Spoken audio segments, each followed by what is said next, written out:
reception now. So if you can hear me, please kindly just indicate that you can hear me so that I'll know I'm not just talking to myself.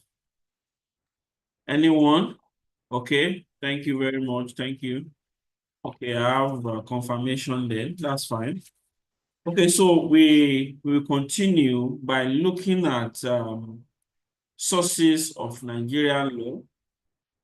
And you will recall that we have looked at Nigerian legislation extensively. We took our time to look at the legislative process, how the laws of Nigeria is made, the various stages, and the role that the President of the Federal Republic of Nigeria has to play in all of this. So we will simply take the second source, which is the received English law. That is the second one that we are going to look at in the course of this class. Now, to begin with, we just, look at how we got to the position where they received English law, how we became part of our system. And we say that after Lagos was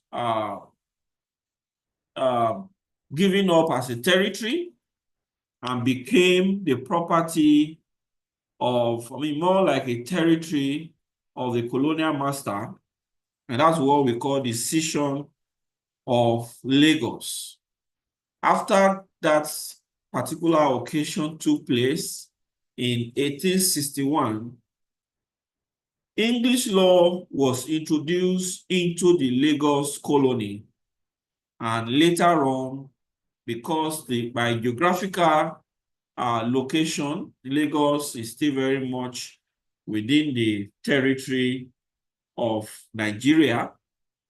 So after the cession of Lagos to the British in 1861, English law was introduced to Lagos as part of the English nation. And the part of English law that operated then and still operates in Nigeria today, to date, is what is referred to as the received English law. So the received English law as a source of law includes the common law, because when we're talking about the received English law, we're not just going to be talking about one single law. We will talk about all the other system that makes up the received English law. And the first of it is the common law. Common law is one, followed by the doctrines of equity, also followed by the statutes of general application enforced in England. We also have statutes and subsidiary legislation on specific matters. And the last one, which forms part of the received English law, happens to be English laws that were enacted before the 1st of October 1960, which extended to Nigeria. So all of these 6 or 5 makes up what is referred to as the received English law. So when we're talking about the received English law, it comprises of these 5 components that we have listed, which again I will repeat for purpose of emphasis, that it includes the common law, which later on we can also boldly refer to as common law of England. We also, as part of the component, is the doctrine of equity, which we may refer to as equity for short. Also, we have statute of general application enforced in England. Also, we have subsidiary or statute and subsidiary legislation on specific matters. We also have English law enacted before 1st of October 1960. So these 5 components makes up the received English law, which we classify as one of the sources of Nigerian law. So we continue with our introduction. By the middle of 19th century, British and other merchants had come to West Africa to trade under what was popularly known as the Royal Charters. And when they were coming, they brought along with them their own laws. And of course, by the time they occupied Lagos and the cession of Lagos in 1861 and its declaration as a colony, there was a succession of ordinances. Of course, what we mean by that is the subsequent introduction of various laws into the system. So one of these ordinances that was introduced and was prominent was Ordinance number 3 of 1863. And what this ordinance said was that, and I'll read that to you now as I quote. The ordinance said that all laws and statutes which were enforced within the realm of England on 1st of January 1863, not being inconsistent with any ordinance enforced in Lagos colony or with any rule made in pursuant of any such ordinance, were deemed and taken to be enforced. So by virtue of that ordinance number 3 of 1863, it declared that all laws and statutes that were enforced within the realm of England on the 1st of January 1863 that were not inconsistent with the ordinance enforced in Lagos and with any rule in pursuant of any of such ordinance were deemed to be taken to be enforced within the colony. So meaning that all of their laws became, a law that was enforced in Nigeria. So that was one of the first ordinances that was introduced into the Lagos colony and consequently into Nigeria in 1861. Now, going forward, Ordinance number 4 of 1876 also expressly provided that the common law, the doctrines of equity, statute of general application, which were enforced in England on the 24th of July 1874, shall also be enforced. Of course, that explains how we were able to name common law, doctrines of equity, statutes of general application as parts of the laws that forms the received English law. Okay, so this provision was also extended to the Southern Protectorate by Ordinance 17 of 1906. and also to the Northern Protectorate by Proclamation number 4 of 1900.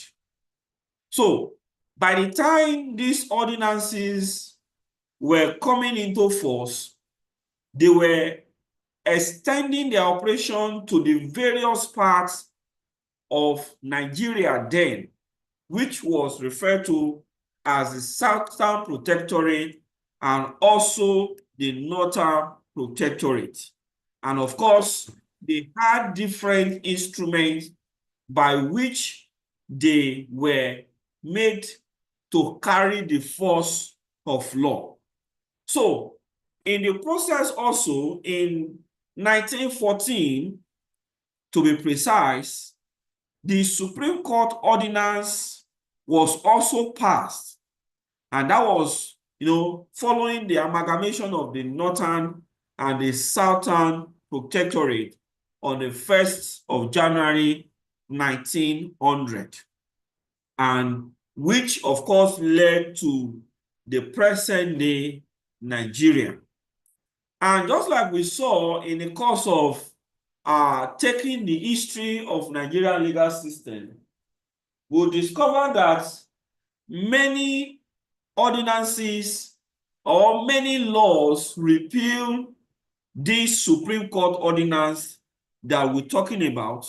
And of course, for those of us that followed us in the course of looking at the history of Nigerian legal system, we will notice that there was a series of ordinances repealing one another, even affecting the creation and the establishment of the Supreme Court as well. So that was the progress, that took place at that time.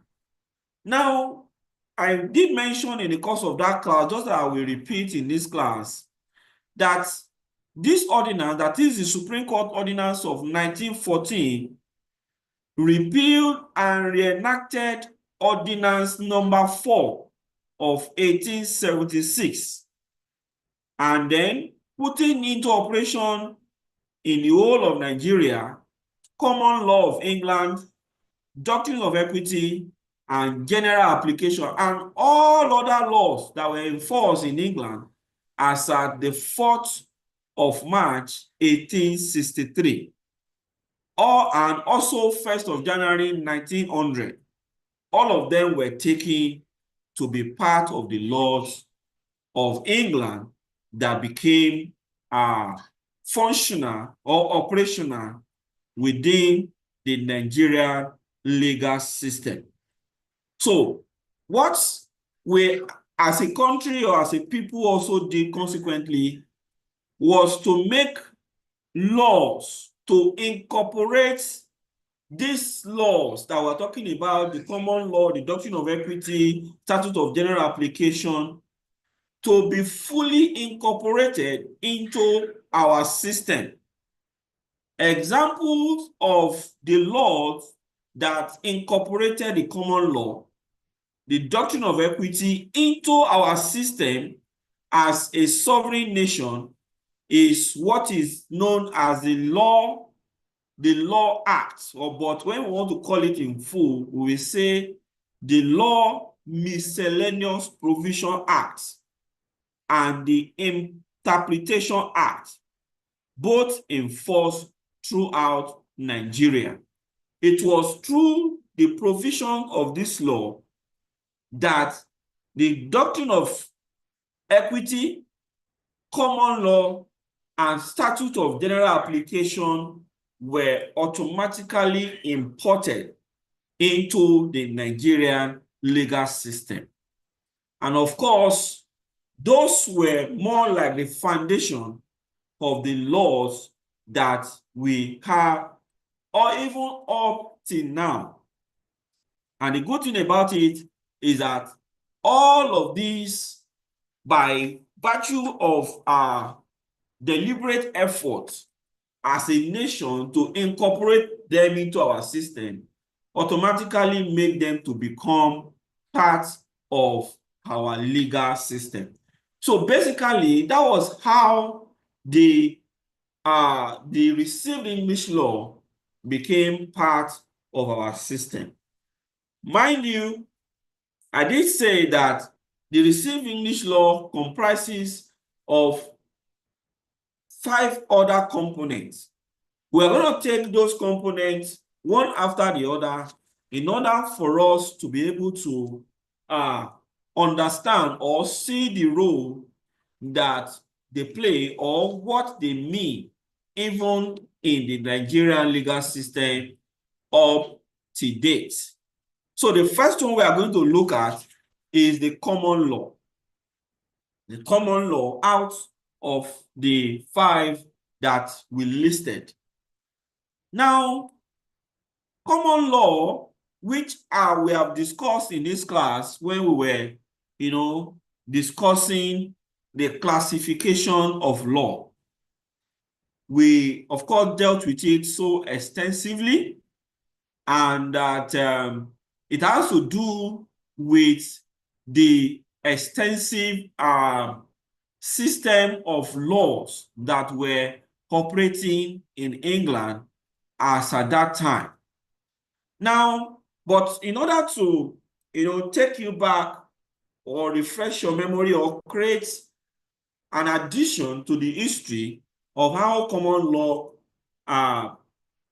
was imported into the system, I will do a little of introduction, to give us better understanding. So, in what we call Anglo-Saxon England, there were about 7 kingdoms, each with its own different laws and custom. They even also had their own court system. And then customs that were existing in those kingdoms were the laws that governed the people in the Anglo-Saxon England. So all of these laws that existed in these 7 kingdoms were later, put together or amalgamated to form what is generally known as law. Okay? So the system came into place in 1066. That's a number of a year, which of course does not resonate with what we are familiar with. So that was how a system of common law courts, was developed. And then out of which the King's Council, which we refer to as the King's Courts, also came into being. And then of course, decisions were reached, matters were handled, which eventually formed what was referred to as the writ system, for those that can recall what we discussed during the formation of the common law system. Now, so once in that particular realm, once a local custom became part of the common law, it ceases to be a mere custom. How does it become part of the body of law? By constant usage by the different kingdom, and some of them became popular, became recognized. Consequently, they ceased to be just mere custom, and they became what we popularly refer to as common law. And then, in that case, of course, the courts that were existing at that time began to engage those customs that metamorphosed from just ordinary custom to common law. And they were applying them. And by the Middle Ages, the local system, or all of those customs that were not popular, had, one way or the other fizzled out, giving room to the actual development of the rules of law that were common to these 7 kingdoms, which eventually formed what later became common law. So when we want to define common law by way of how common law or the received English law became part of our system, we will say that common law refers to the body of law derived from judicial decisions rather than statutes or the Constitution. Mind you, we've established earlier on that those realms in England as at then, the 7 kingdoms had their own system.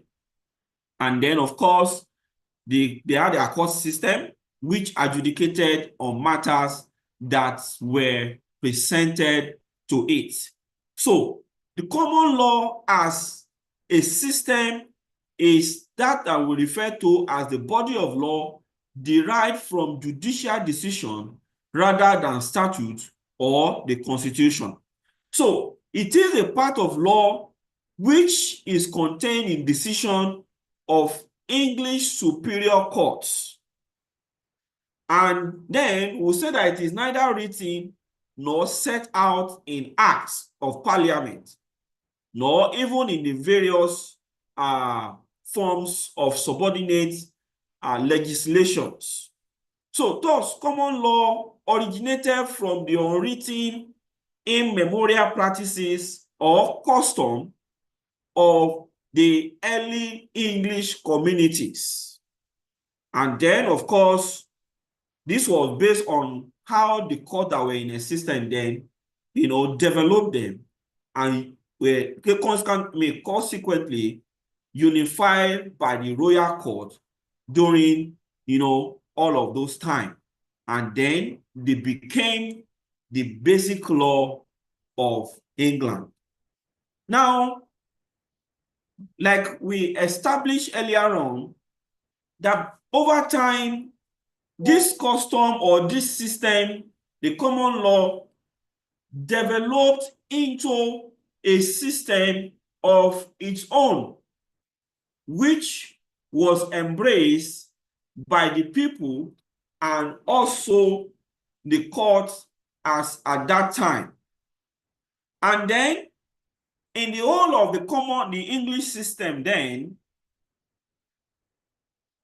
this particular type of law was embraced, and they feature in their courts.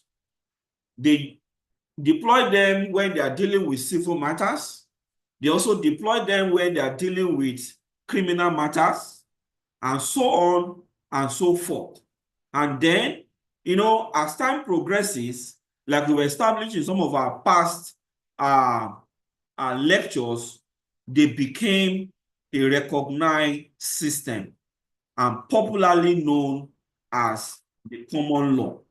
Now, under this system, as at that time, there were various remedies that the system provided for. That is, what the system took as parts or the core nature or part of the system. And so that will lead us to what we call remedies available at common law, and were, of course, were quite restricted because of the nature of the system. Now, some of the remedies include possession of land or items of remedy, meaning that the common law court could give judgment to make an individual to possess a land. The common law court could award compensation for wrong done to individuals. Also, it could also hand over severe punishment for crimes committed within the community. So, all of these were the things or the remedies that were available at common law. But one thing that was very that should be noted or be put in mind is the fact that all of the rules or all the things that were done in the common law system were to strictly follow the rules that have been laid down, okay, by the system. And therefore, why all of those remedies could be available before an individual can be entitled to them, it needs to satisfy, some certain conditions which the system itself has laid down. So all of that, form what, the common law, is known for. Now, again, you remember that in the course of the lecture, I did say that once a particular custom was becoming very noticeable, it became judicially noticed to the point that it ceases to be ordinary custom or a mere custom and became what is known as common law. Now, let me add that though it is, we earlier on said that once it is becoming known, but there are some conditions that such custom must satisfy to meet up with what we merely refer to as, the custom is becoming known, so therefore it ceases to be ordinary custom and became customary law. Now, one of the conditions that such custom must satisfy was that it must be reasonable, it must be a reasonable custom. And then it must be of immemorial antiquity. That is, it must have been in existence for a long time. Of course, if it has been in existence in a long time, meaning that it must have been tested, used, and also deployed in the course of their lives.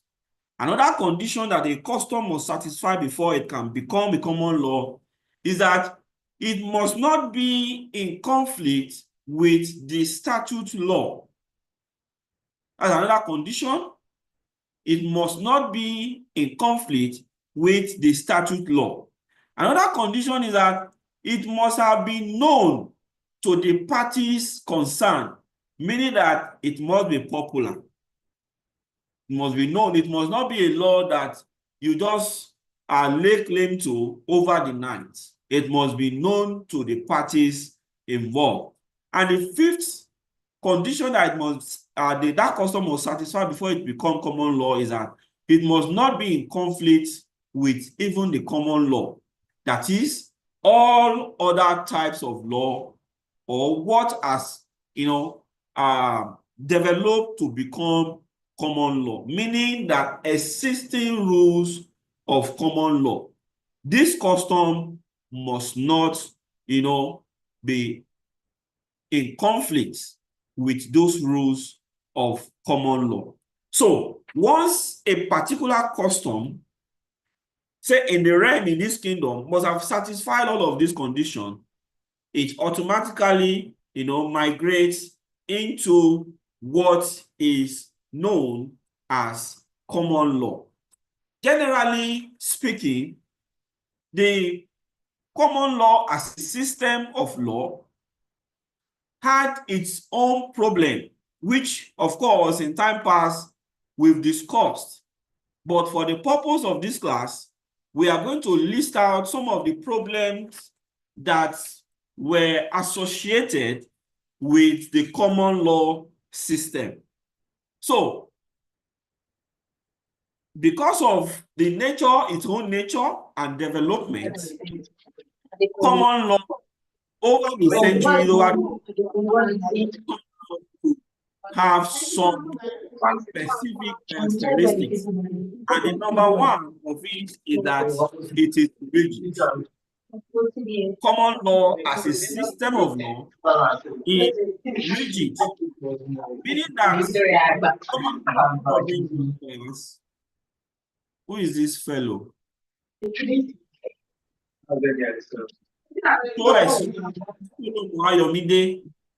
Can you mute your mic, please?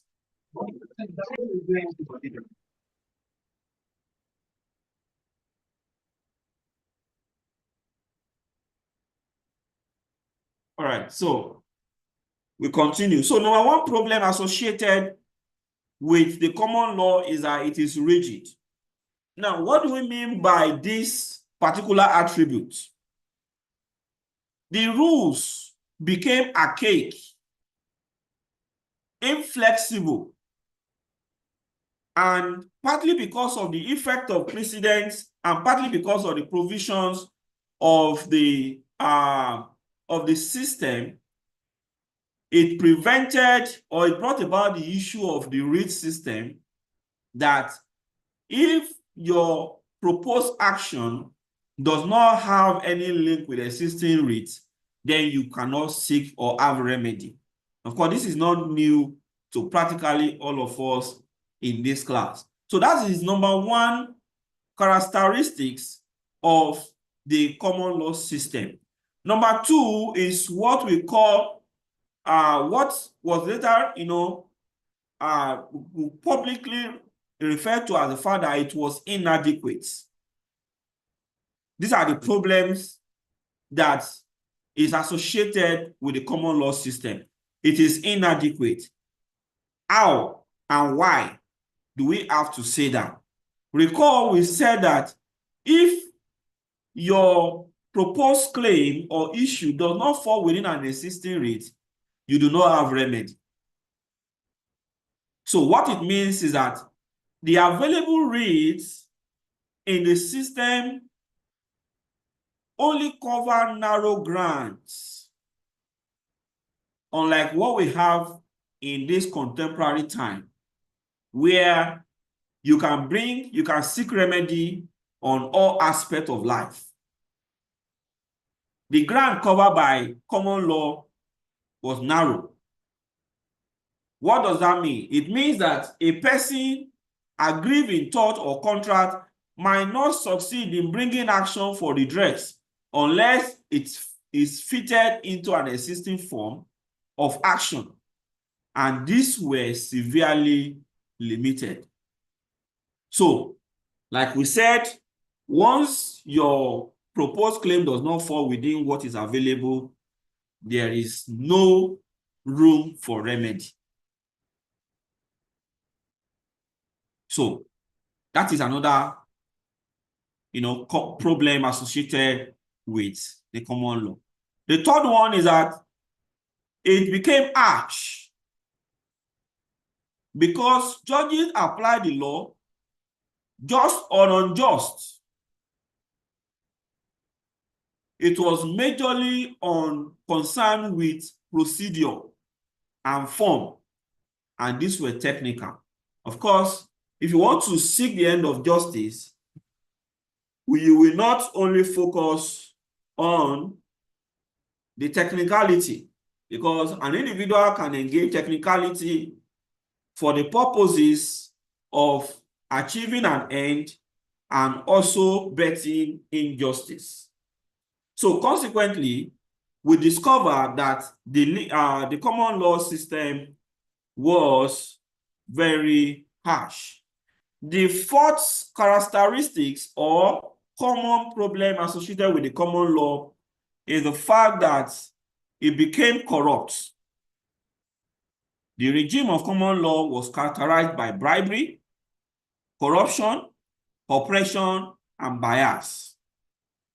That is, only powerful and influential barons could, have their way in court.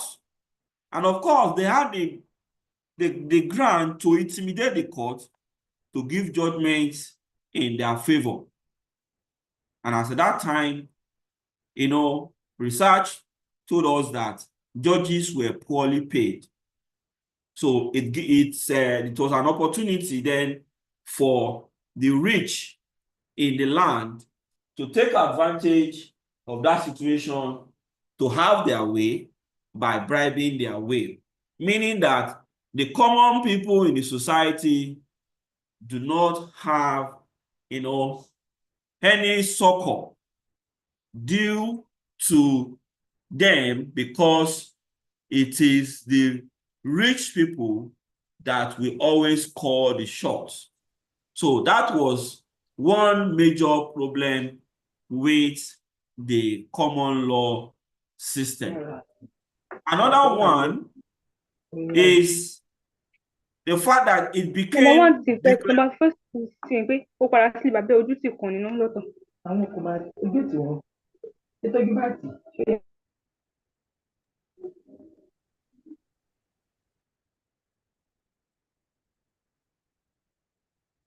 I don't know why some of you are like this. And this is to show to us that many of you are not following this class. You just log in and then you stay there. It is really very, very disappointing to see situations like this. And these are the people who will start writing letters when they are unable to pass because they don't listen in class. Okay, it's all right.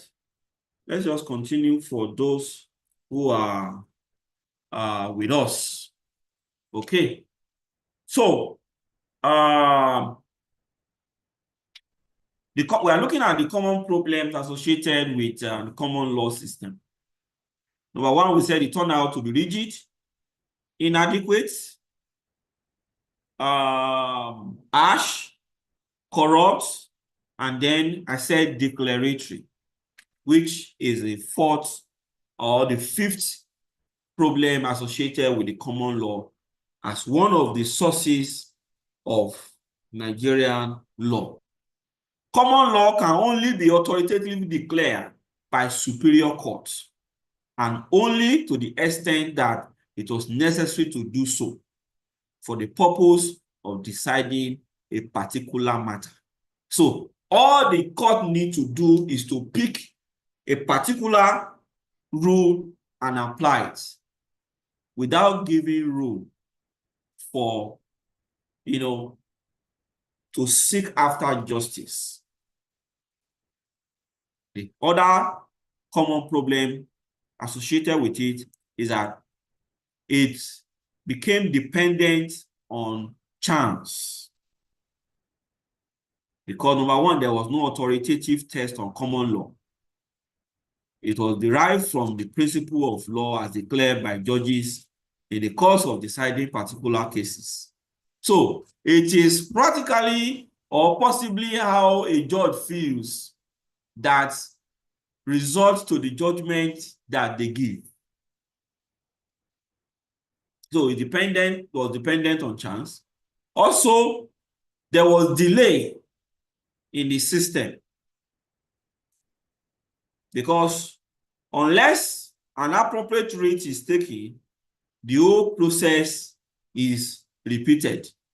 So, meaning if you take a rate that is not the right rate and you have been doing your case for 1 year or 6 months, and suddenly it's discovered that the rate you have taken does not really fit into your case, then there's an issue.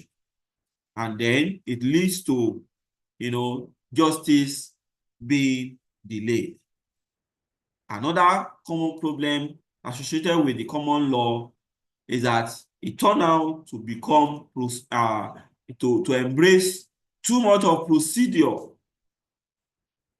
And then it leading to what was referred to as unsatisfactory process.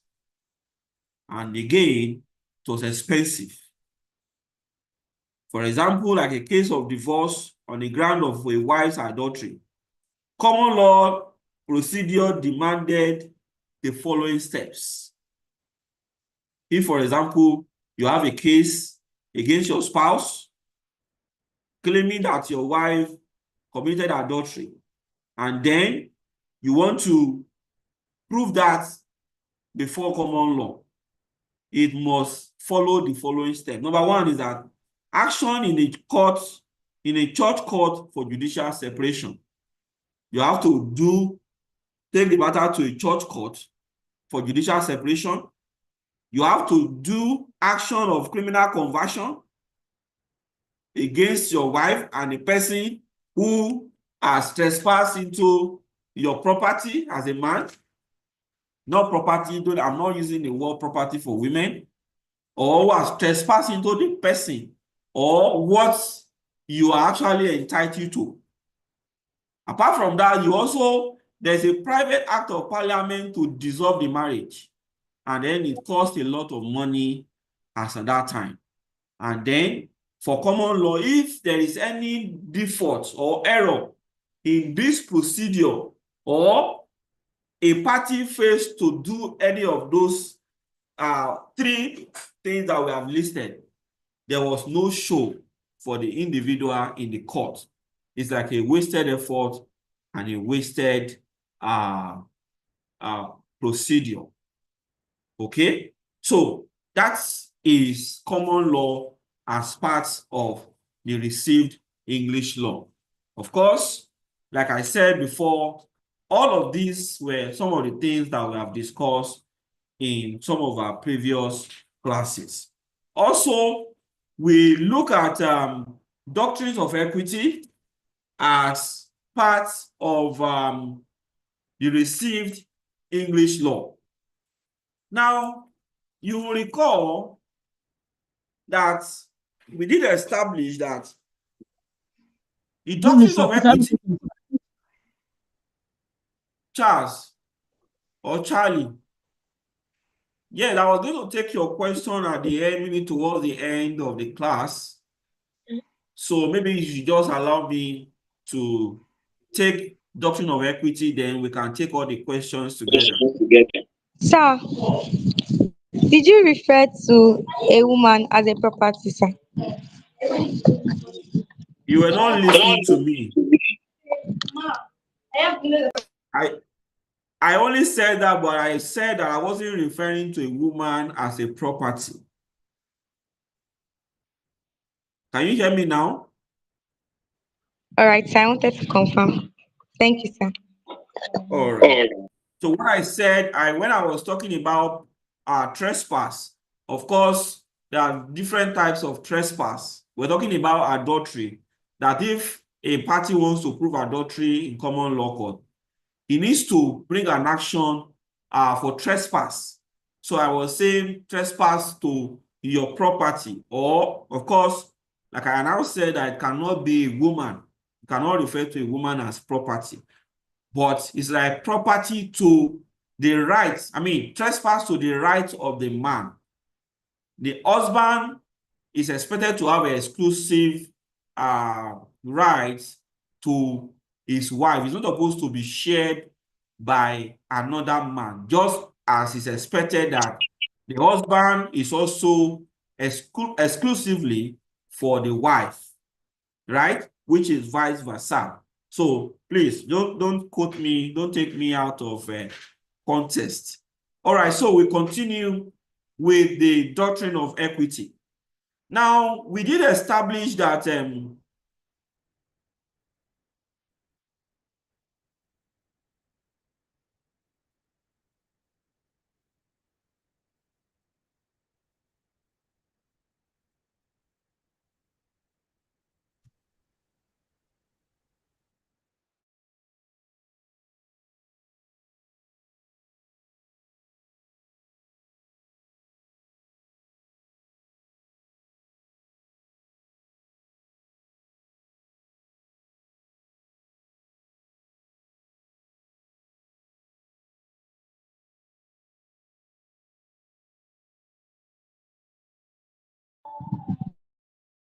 Ah,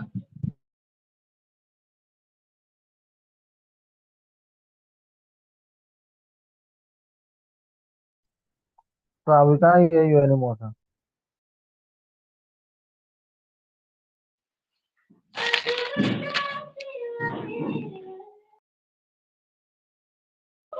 and please, everybody, I have questions.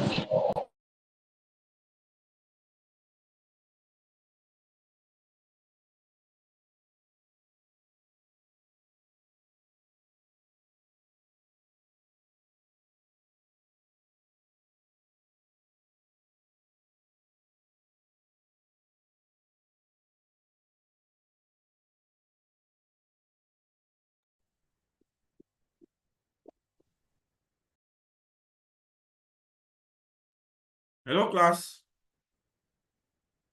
Hello, sir. Hello, Yeah, sir. sorry, I lost connection for some time, so I am back now. Hope you can hear me, please. Very well.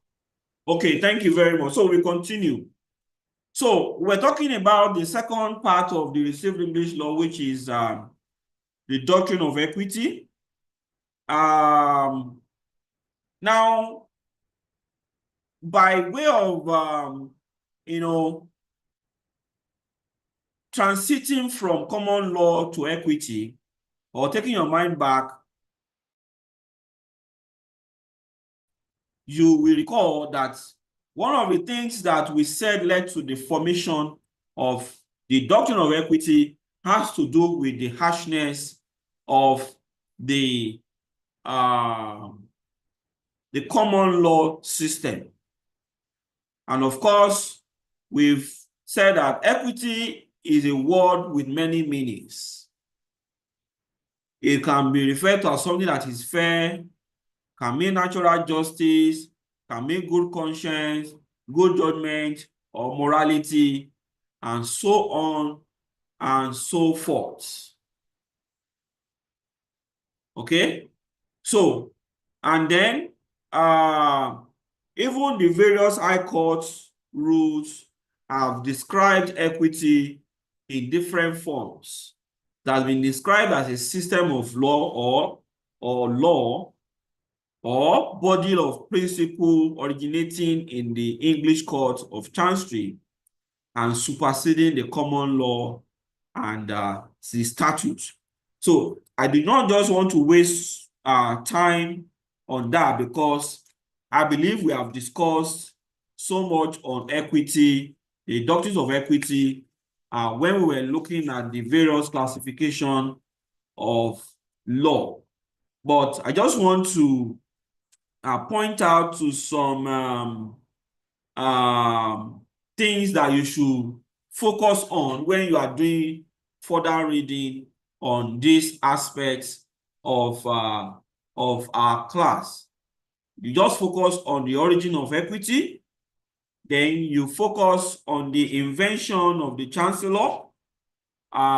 Just to mention or just to refresh your memory, we did say that when the petitions that were coming to the king were becoming too much for the king to handle, the king had to engage the chancellors, who were more like clerics or clergy people that were working with the king, and then he entrusted the assignment to them to see how they can address the petitions that were presented to the king, which came out of the harshness or the rigidity of the common law. So you need to refresh your memory about the invention of the chancellor, and also the various remedies that equity provides, which include but not limited to injunction, most of which were not part of the common law system. Specific performance is one of the remedies that is an offshoot of equity. Rectification, rescission, and appointment of receiver or order of account. They are examples of remedies that came out of the doctrines of equity as one of the received English law. Then also you can refresh your memory about the relationship between common law and equity. We will always say that, in every lecture that involves both of this system of law. So with that, we'll have taken care of the common law and doctrine of equity as parts of the received English law that we are to consider. So I will want you to go and read up the third major part of the received English law, which is the statute of general application, which is the statute of general application.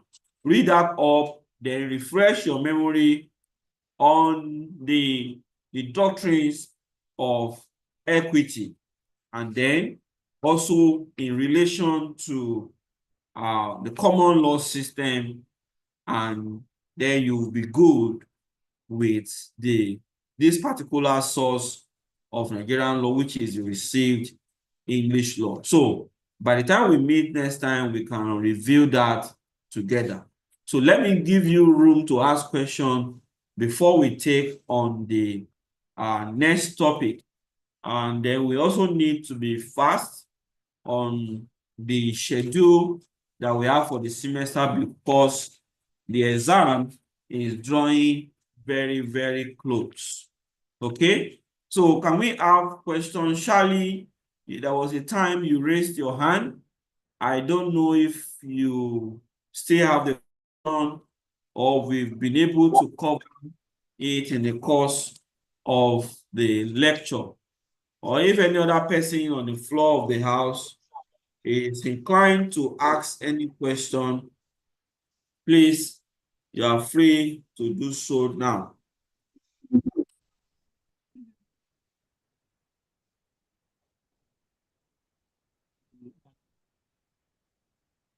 Or that the common law was associated with. I did not get the name. Maybe network was broken. Was it Anglophone something? That's the question. Bonga, you want to ask a question, or we should go on? Some You raised your hand at a time, so I said I was going to give you room to. Yes, let's take Collins if Charlie is not ready. Sorry, sir. Yes. When you're talking about the history of common law, you spoke about the Anglo-Saxon England, and you spoke about the 7 kingdoms that made up the Anglo-Saxon England. I wanted to know what are the names of those 7 kingdoms that made up the 7 Anglo-Saxon communities. You have capacity to do that on your own without taking our time here. Okay, so read it up. You definitely get their names. Okay. Yes, who has raised his or her hand?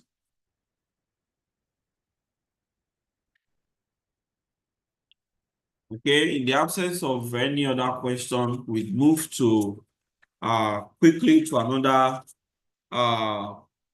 source of Nigerian law, which is case law. Okay, case law as a source of Nigerian law, or as we refer to case law, we will also call it judicial precedent.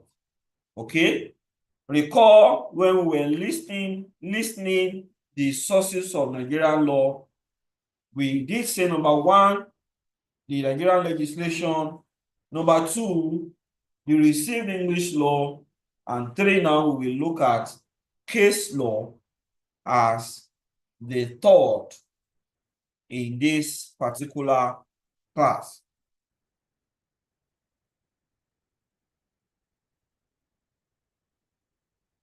Okay, so when we're talking about judicial precedent or case law as a source of Nigeria's law, we need to understand what we mean by the term or by the word that makes up this particular source of law. And the first of it is the term precedent. So the term precedent has several connotations. That is what we first of all need to note.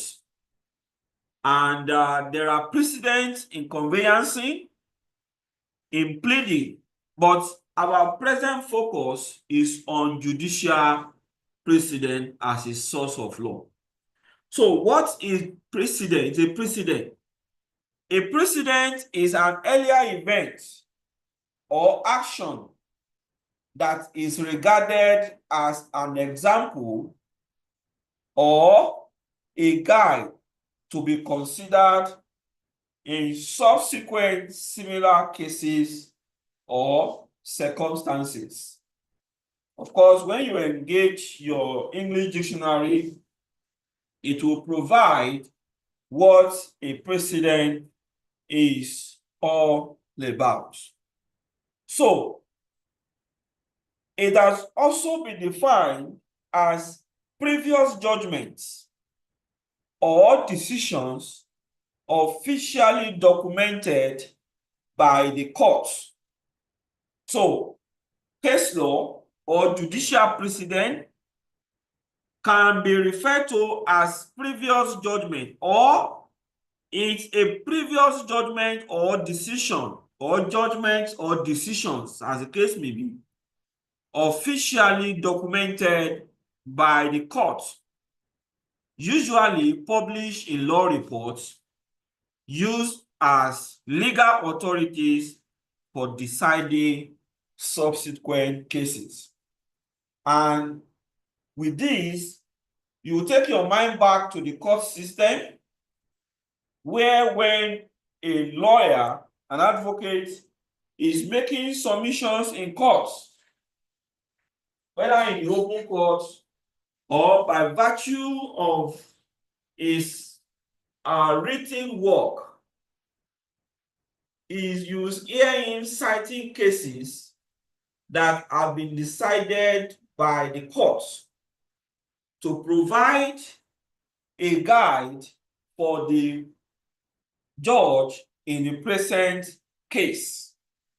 So that is where we hold on to as to what case law is all about. You will hear that in the case of so, the court heard this, that, and that, in order to make the courts to effectively address the issues that are before the court. So, the application of judicial precedent based on the Latin maxim stare decisis et non queta movere. I'll repeat that again, that the application of judicial precedent is based on the Latin maxim stare decisis et non queta movere, which means to stand by what has been decided and do not unsettle the established. That is what that particular Latin maxim is all about. I would like to spell the Latin maxim for the purpose of those who will want to have the correct spelling. Stare is spelled S-T-A-R-E. Decisis is spelled D-E-C-I-S-I-S. The next word is X, E-T. The next word is N-O-N. The next word is queta, Q-U-I-E-T-A. And the last one, which I pronounce as movere, is M-O-V-E-R-E. And I said this Latin maxim simply means to stand by what has been decided and do not unsettle the established. That means whatever has been established as a form of precedent or as a form of law, the people are encouraged to stand by it. Now, in the case of Pascal Lordwing Incorporated, versus A.T. Kiren. I'll repeat the case again. In the case of Pascal Ludwig, Ludwig is spelled Ludwing Incorporated versus A.T. That is, those are initials. Kiren. Kiren is spelled Kiren. A short J.A. as it then was. That's Justice Eshaw, as at the time was at the Court of Appeal, observed that adherence to precedent is one of the strongest principles of judicial policy. That was a submission on this source of law that we are dealing with. His Lordship said in that case that adherence to precedent is one of the strongest principles of judicial policy. And judicial precedent has also been described by Professor Ezejiofor. Ezejiofor is spelled Ezejiofor.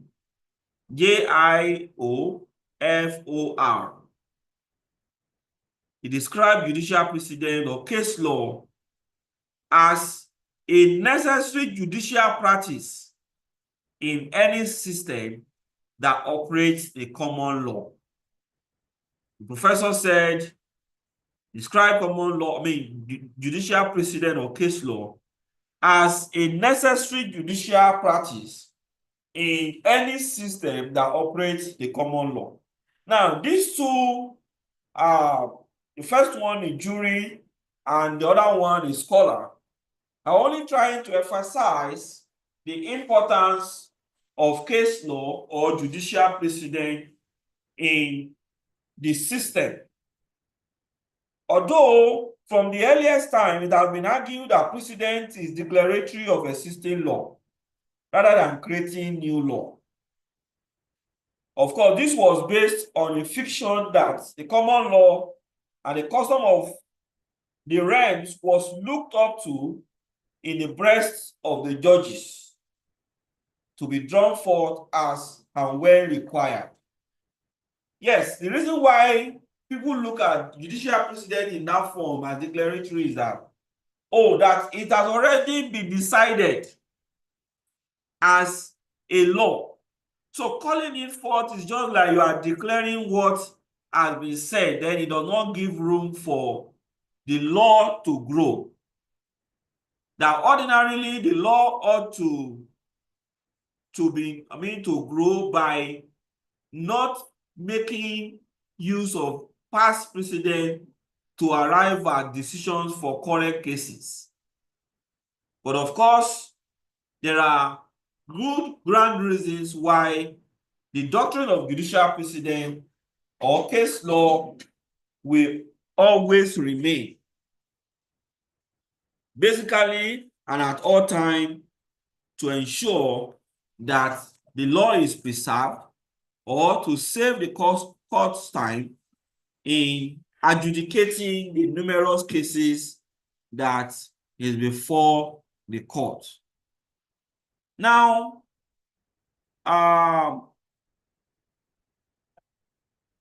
judicial precedent may also mean a decided case that furnishes a basis for determining later cases involving similar facts or issue.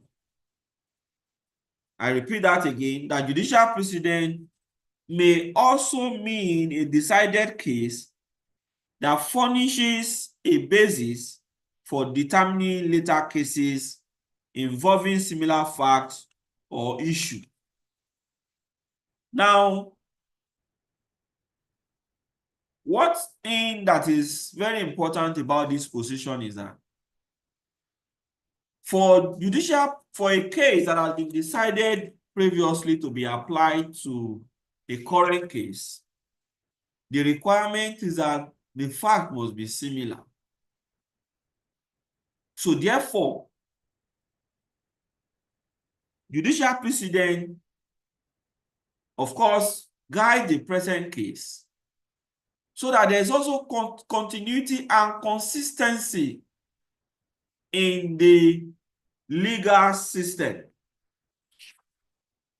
So it is a way of maintaining consistency in legal practice. Also, judicial precedent can also be called case law or judge-made law, even though it has been established severally that the court does not make law, which is very correct. It's not part, lawmaking is not part of the functions of the court, but the court performs this function anyways through the cases that are decided based on the rules of practice that may have been provided by the various courts or the Constitution. Okay? But what we must note is that judges are not legislators, and the court is not synonymous with the legislature. It is just the province of legislature and legislature to make law, and of judges and the court to interpret them and declare what the law had always been. So consequently, even when the legislators make the law, it is the court that eventually declares what the law means. And then whatever the law, whatever the court pronounces, eventually becomes what the law is said to mean. So that is, the position of our study relating to whether judges are legislators or they perform the role of the legislature. We have established that the court declares what the law or interpret what the law is said to be. And then that is what is considered as what the legislature in itself mean in the course of making the law. Now, one other thing that we need to look at under the case law as a source of law is the nature of judicial precedent. The nature of judicial precedent. Now, when a dispute arises, it may be brought to court for determination. At times, the dispute before the court may be what interpretation to give to a statutory or constitutional expression, or which is more or less considered to be doubtful in its meaning. Sometimes the court is called upon to interpret what the law is talking about. And this duty calls on the court or makes the court to interpret the provision of this law. And then it doesn't just interpret these laws, but the court will also have to look at a lot of things in order to give appropriate interpretation to the law in question. So what it means is that the judges sum up the various facts that may pertain to what it has been called upon to decide before drawing a judgment, which eventually becomes a precedent. So what we are saying in essence is that a judgment or a precedent does not just come up without some foundational work being done by the judges, which is the evaluation of facts that may have been presented to the court, even in addition with testimonies of witnesses, even the documents that may be provided for examination in court, and then a decision is arrived at. So what we're saying in essence is that judicial precedents are not made in vacuum. They are made based on materials that are provided to the court in arriving at what the judgment that the court gives eventually. So, before the judge gives his judgment, whether in civil or in criminal cases, the judges will have to provide reasons for their decision when they are giving their ruling or judgment. And this is what is technically referred to as ratio decidendi. So the nature of judicial precedent is that it is gotten from facts, documents, or testimonials of witnesses before the court. And when the judgments are delivered, it's based on identified reasons, which we have technically referred to as ratio decidendi. Ratio as in R-O-A-T-I-O, decidendi as in D-E-C-I-D-E-N-D-I. So that is the reason for the decision. And it's, of course, it transcends just saying the reason for the decision, but I do not want to delve into it in this lecture because our time is almost up.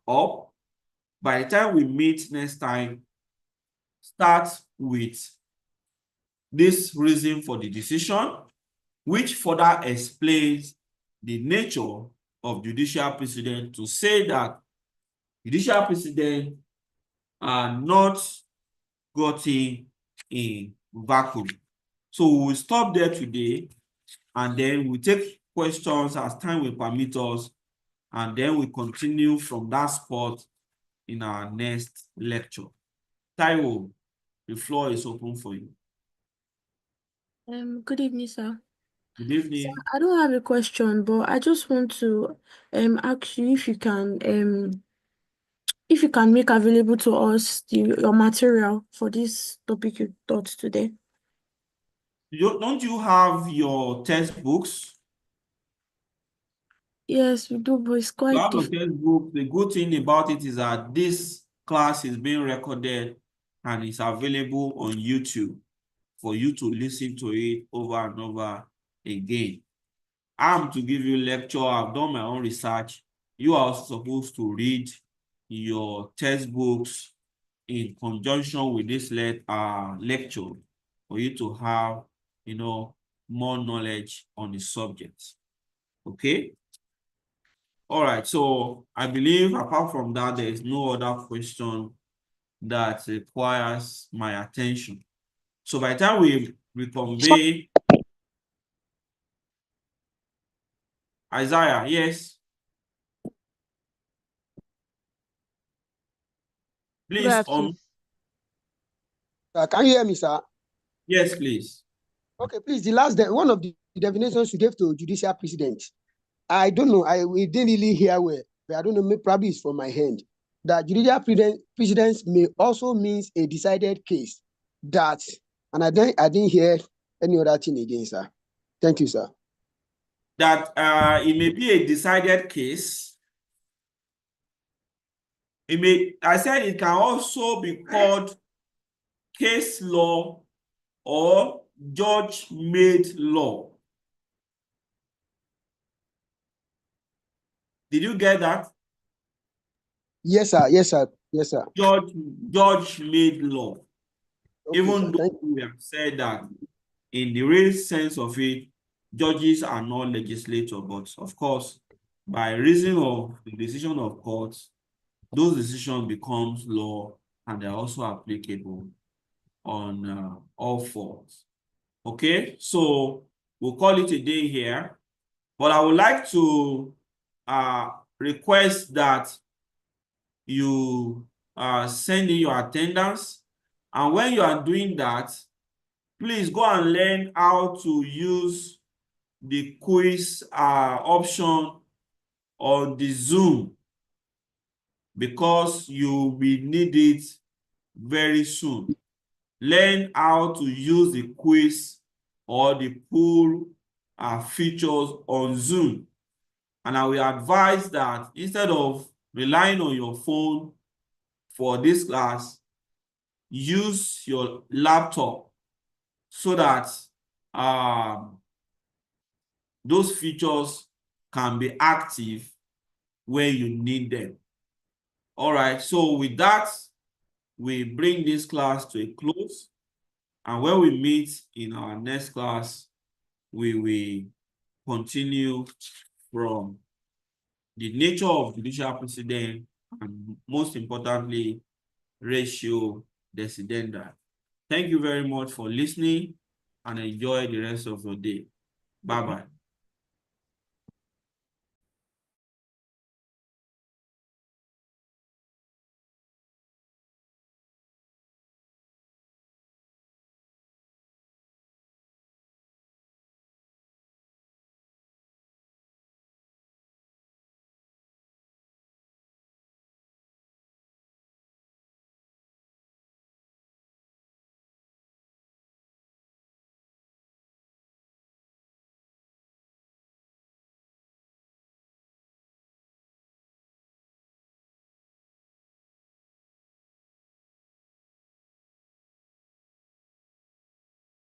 ìdààmú bóyá bí ọdún mò ń lò.